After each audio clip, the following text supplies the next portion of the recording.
Yeah, absolutely. And just to repeat, I'd say it was a great privilege to be there because so many people can't get to these matches. And for a long time during the summer, we felt there might be no Munster Championship, no All Ireland Championship, and I know it's different. It's certainly it lacked atmosphere for sure. But even the small crowd of people that were there, you could sense that urgency, you could sense that kind of intensity coming into the last few minutes. You could sense really people kind of up for it as you would in a normal championship game when a stadium is full. It was, despite the eerie feel to the whole thing, it was a great occasion, and it was just great to be there. And absolutely, is exactly what Waterford needed, Gavin. My fear coming into this year, because we didn't know, there was no form, there was no momentum other than what we saw in the National League, which was good, to be fair. You just didn't know what to expect. And my fear was another year where, if we'd lost against Cork, who were favourites, if we'd lost and got a tough draw, you could be out with 2 losses, and a huge sense of despondency would have come down upon the Waterford GA county, and it was just a huge win. It was as important a win in my head, Gavin, as we've had in a long time, because where we've come from over the last 2 years, it was huge for Waterford yesterday. Absolutely, yeah, certainly. And of course, just reeling off those stats, of course, just to get that first championship win since the 2017 All-Ireland semi-final, and first win in Munster, Fergal, since 2016, that semi-final win over Clare as well. So to get that off the back as well psychologically for those players who were involved in those seasons, that's big as well, isn't it? Huge. And I think, and I don't know what was going on behind the scenes, but in my view, the job of the manager, that was probably the biggest single job that Liam Cahill had to do, because regardless of what's said within a camp and within a county, and players will always say they're full of confidence and whatnot, but sometimes when you scrape beneath the surface, that real deep belief you need to get yourself over the line in a tight game, it's not there, because it can't be there, because you have nothing to fall back on, if you like, right? And I think that was the biggest single job Liam Cahill had to do, was convince this team, and a young team in many cases, a reasonably inexperienced team, that you're capable of beating a fancy Cork side. And I think, as I say, I don't know, I wasn't party to what was going on, but that's the biggest single thing I think achievement. I think it's already, regardless of what happens, I know that might sound a little bit defeatist, but regardless of what happens, I think we're in a much better place than we were. But the biggest single part of that, I think, in terms of what Liam Cahill has achieved, is to get the guys in the mental space that they could believe going into that game that we're going to win. And even when the chips were down at half time, playing with a gale force breeze, only 3 points up, to come out in the second half and get off to that start and drive on from there. And to be honest, we were deserving winners, and we should have won by more. The scoreline didn't reflect it, but to get the players into that headspace, I think that was the biggest single kind of achievement, in inverted commas, of Liam Cahill's tenure so far. Yeah, great start for Liam Cahill. He's had a great record, of course, against Cork in recent seasons with the Tipperary under-21s and indeed 20s. So great start for him. And he talked about bringing that work rate and energy to the table. Fergal, Waterford really had that from the first whistle on Saturday, didn't they? Yeah, and if you're trying to identify, as we always do, well, what won it for Waterford, what lost it for Cork, and sometimes it's not that easy to actually identify what it is. People always look to tactical things and whatnot, and I would say that was the difference between the two teams. I know it's a bit of a cliche to say that Waterford wanted it more, but that's the way it felt. Being there, that's the way it felt. Really, when the chips were down, and coming into that last quarter, when you were expecting, what I was expecting, was Cork were going to come out and literally throw the kitchen sink at Waterford, and Cork didn't seem to have that for whatever reason. I mean, if you're a Cork supporter, you'd be hugely frustrated, because what I was expecting is they're going to come and just throw everything they have at this, but Waterford certainly stood up to that, and they just outworked them, and in many cases the outcome came down to that. I mean, in fairness, particularly in the first quarter, if we're talking about systems and styles, Cork really worked the ball well. I mean, in fairness, after a short period of time, they probably should have been up by more. They had some terrible wides that you'd expect players of their calibre to put over, but they worked the ball really well through the lines. And I was thinking to myself, God, we could be in trouble here, because Cork certainly were looking after 7, 8, 9 minutes the better of the two teams in terms of being able to cope with the conditions. But really after that, after the first quarter in particular, it was Waterford all the way. Yeah, Waterford started reeling off the scores, and as you mentioned there, went in 3 in front, 15-12 Fergal at half time, having played with the aid of a strong breeze. And being up there Saturday, did you think at that period that 3 points was enough, I suppose, given that wind advantage? Yeah, we were a bit unsure. They had 15 scores and they had 15 wides, and as far as I'm aware, from being there, I don't think we had any wide in the second half. No wide in the second half, yeah.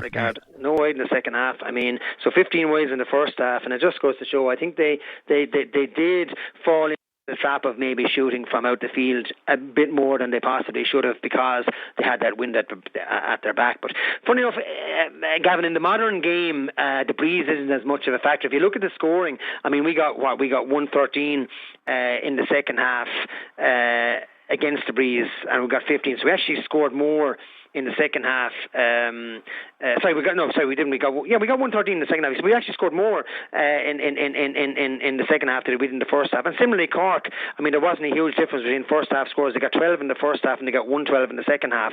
So the breeze actually in the modern game, because of the lighter ball and the ball can travel farther, and because of the fact that players work the ball up through the lines. I mean, in the start of my career, for sure, everyone just held their position and you hit the ball as far as you could, and it was very direct hurling, and you had a heavier ball, and the breeze was a huge factor. But in the modern game, when players are so skillful and be able to work the ball through the lines, and that lighter ball, even against the breeze, you can shoot from 60 yards. It's not as big a factor as it would have been in the past.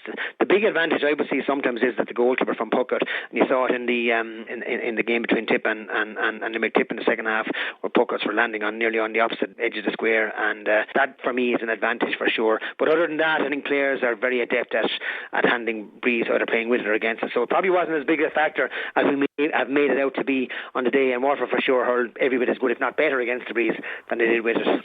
Yeah, they certainly did in that second half performance. Well, certainly it's one that'll live long in the memory, particularly the displays, I suppose, of Calum Lyons in the half back line 1-2. The number 5 got the Ballydeflower club, and of course great first season last year. Fergal seems to be really carrying that form, and that goal, you know, the drive and determination in the run, and we don't see too many drop shots, I suppose, in the modern game as well, but that was a great technical finish as well by Lyons. It was, and he adapted and he knew what was happening behind him, and but if you see his burst of pace as well that he took off, he took maybe an extra step or two too many, but you know, he was a colossus. I mean, he was playing like a veteran himself, and Tyke de Burka, you know, if you're to ask, and Kevin Moran, to be fair as well, had a very good game, but that was the launch pad really, that half back line. I mean, Calum Lyons and Tyke de Burka, and something that's probably not absent from the modern game is the high fielding, because most players are trying to bring the ball ground to forward. If your back is trying to catch a high ball, the forward is actually just trying to tap it down in front of him, bring the ball to ground. We saw an exhibition of high fielding from Calum Lyons and Tyke de Burka, but the two of them, I mean, were absolutely outstanding. They were. I mean, Tyke de Burka's performance, I know we were talking about Calum, but Tyke de Burka's performance was, I mean, if you look at the 4 games over the weekend, I don't think there was a better player on show across the 4 games at the weekend, and Calum Lyons was very much a close second. 2 players were absolutely outstanding, and for such a young player, I mean, if you didn't know, you'd be thinking Calum Lyons is 27 or 28 with 10 years under his belt. He was leading the charges there, so you know, absolutely, you know, I think his granddad John and his father Sean will be proud men today for sure.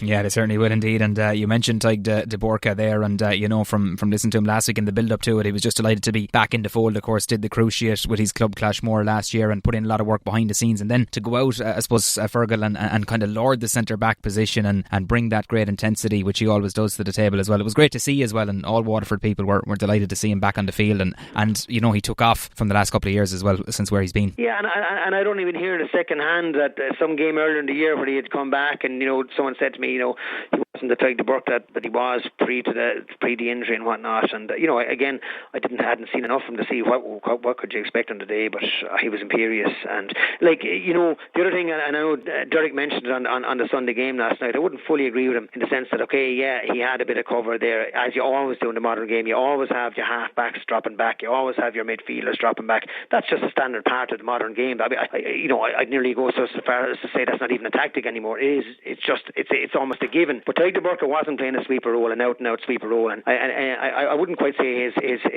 people were being critical, but some detractors in the past might have said that, well, you know, he was playing a sweeper role, he was a loose man, he was getting balls just batted down to Coughlin and co, and all he had to do was get onto the loose ball and read the game and whatnot, but which I never bought into. But he was marking a man yesterday. Okay, yes, as you always do, you're trying to sit back that little bit farther, but he couldn't just ignore his man. He had his own man to mark, and to give the display he gave, I mean, the ball looked like it was following Tyke de Burka at times, like, right, and to give the display he gave, you know, while not in a traditional sweeper role, if you like, in the more traditional normal centre back role where he had to mark his man, albeit with a bit of cover from his half forwards and his midfield for sure, but to give the display he gave whilst keeping an eye on a player of the calibre of Shane Kingston as well, it was a joy to watch. Yeah, it certainly was indeed. And just turning to the other end of the field then, Fergal, Deise Hutchinson, of course, his first senior start for Waterford in the Championship, 3 points from play. Took a while, I suppose, maybe to get into it. Maybe Waterford weren't playing him in the first half, but 3 really neat scores and looked really sharp when he got that ball. Yeah, I mean, and I said it in the commentary, at the first water break he didn't get a single ball. The traditional thing back in the day was if a foreign forward didn't get on the ball, you take him off almost. And I was kind of saying to myself, God, it'd be very unfair on Deise. He hasn't touched the ball, but he hasn't even had a ball to compete or contest. So that's one thing I think maybe Liam Cahill and co will maybe look at is how can they for a Munster final in particular, and given this time of the year, the likelihood is there's going to be wind, and if you're playing with that wind in particular, are you going to shoot from distance like we did and have all the ways we did, or are you going to play it into maybe Stephen Bennett and Deise Hutchinson and co and give them the right ball in, a bit like Limerick did, and even despite the conditions against Tipperary yesterday. But no, it was a good debut for Deise for sure. He won a free as well that was tapped over, and he gave a lovely assist at the end to Patrick Curran. So his direct contribution was very strong. But there's more than that in Deise again. If he's given the right ball and he's given enough ball, there's certainly more. One slight worry I think from Liam Cahill's perspective is from play. Our forwards probably didn't get as many scores as we'd like. I think we had 9 scores, 9 points from our forwards. We actually had more scores from our backs and midfields than we did from our forwards from play.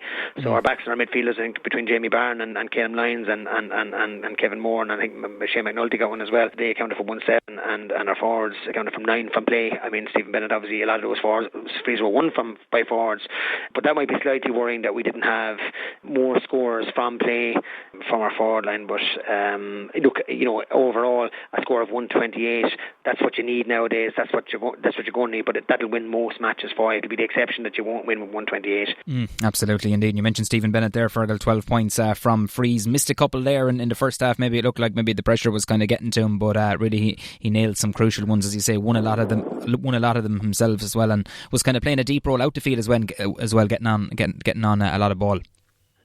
Yeah, and sometimes when a free taker scores 12 and doesn't get any from play, you kind of think to yourself, well, geez, did he just score frees? And even though it's a crucial part of the modern game, you have to have a good free taker, and he is. He's as good as there is around. And I know Pádraig Manny, may have been taking the frees, but between himself and Pádraig, he could flick a coin as to who would take those frees if Pádraig was actually on the field. But his contribution from general play was excellent as well. I know he didn't get on the score sheet himself, but particularly he came out the field in the second half, and he got on a huge amount of ball, and he's hugely clever. Even if you remember Calum Lyons' goal, I'm not sure that people copped that flick he gave, but he gave a great little, just a clever flick, and that's what Stephen Bennett is. He's a hugely intelligent hurler. He's a huge awareness of what's around him, and he gave a great little flick, whereas I suspect other players in that situation mightn't have had the wherewithal to give that little flick and onto Calum Lyons, and he knew exactly where Calum Lyons was. I'm not sure. Do you remember a number of years ago he did the same thing over his head to Peter Hogan? That's right, yeah. He flicked the ball over his head to Peter Hogan as Peter Hogan was running onto it, and you'd wonder, Jesus, has he eyes in the back of his head, because people in the stadium could hardly see it, and he saw it. So he's got a huge awareness of what's around him. But overall, a huge contribution from Stephen Bennett. He had an excellent game, to be fair. He certainly did indeed, and Jamie Byrne, Austin Gleeson also chipping in with 3 points each from play as well, so they were kind of showed glimpses of where they were Fergal a couple of years ago as well, and I suppose that's something Cal has alluded to as well, that you need your Jamie Byrnes and your Austin Gleesons, I suppose, on top of their game really to have a chance, Yeah, and look, at no different than any team. You're going to have 4 or 5 marquee players, and they have to perform if you're going to win. And Jamie in particular, midfield, I thought was excellent all throughout. And then you need to be backed up by, I suppose, by the others. And it very much is that I know it always has been, but it's more so than ever. A team is about a team. It's a unit. There's a huge interdependency. A half back now can't do his job without his half forward doing his job, if you know what I mean. And in the past, I suppose, those two things, albeit on the same team, working together, there wasn't as much of an interdependency, and there is now. It's one big ecosystem. So a corner forward tracking out the field, tracking down a man, can allow a half back to do his job better, if you like, and usually those two things weren't as connected as they are now. So even those players who might not have shone, for example, Jack Fagan didn't get any score from play, but Jesus, he got through an absolute world of work, on tackling and so on, and that's absolutely crucial to the overall system and the overall performance of a team. So everybody contributed something, regardless of some players were taken off and may have been disappointed, but I don't think they were necessarily taken off because they played poorly. I think think they were taken off by and large because they'd ran themselves into the ground and fresh legs were required.